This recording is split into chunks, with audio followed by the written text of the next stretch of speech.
So the amount compared to the previous couple of presentations, this one was put together in a short period of time. So I'm just going to skim through, I guess, some things. In comparison to the previous two, we actually do very little with metadata. So I guess you're seeing the warts and all around the world. At ANSTO, we have two reflectometers. We actually have four, I guess, but two neutron reflectometers, both time of flight, one called platypus and another called spatz.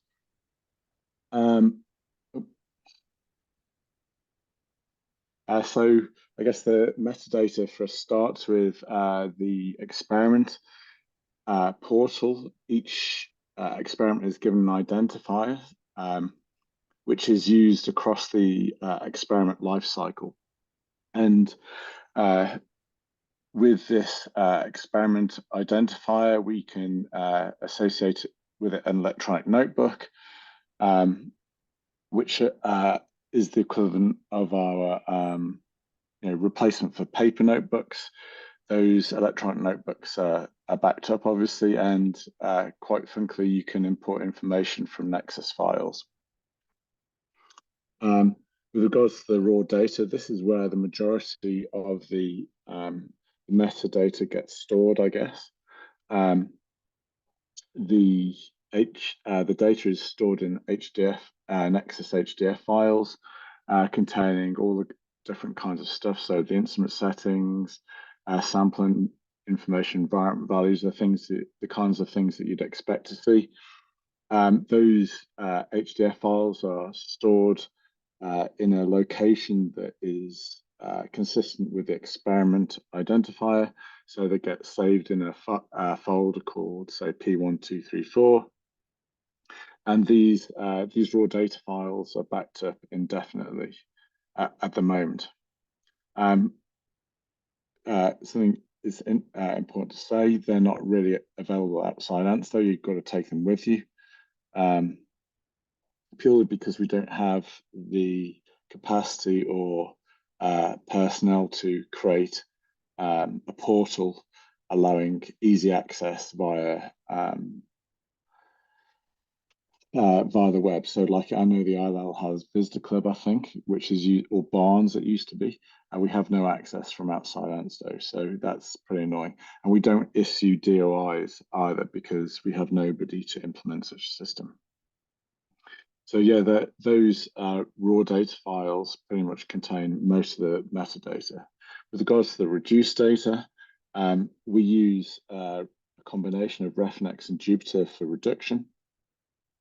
And those notebooks can effectively, together with the RefNex software, encode what you did during the reduction. Because we don't, at the moment, we just use a simple for column ASCII data set for the majority of our data, which correspond to the same 4 columns in an ORT file. And we have a simple header with that. So the run numbers that went in to make the data set, sample name, whether they did a background subtraction or data binning. So the header to that data set is very short, nowhere near as much as can be placed in, say, an ORT file, because we're not yet writing an ORT file. We can read them, but we don't write them. So I guess when you get to the data analysis, or I guess looking back from reading a paper, you've got to look at both this reduced data and the Jupyter notebook and the raw HDF files to actually extract all the metadata that you need. So going through to data analysis and publication, we use RefNex and Jupyter for data analysis. And what we advise our users to do is deposit those notebooks along with the raw and reduced data as part of ESI. So I think we're reasonably good at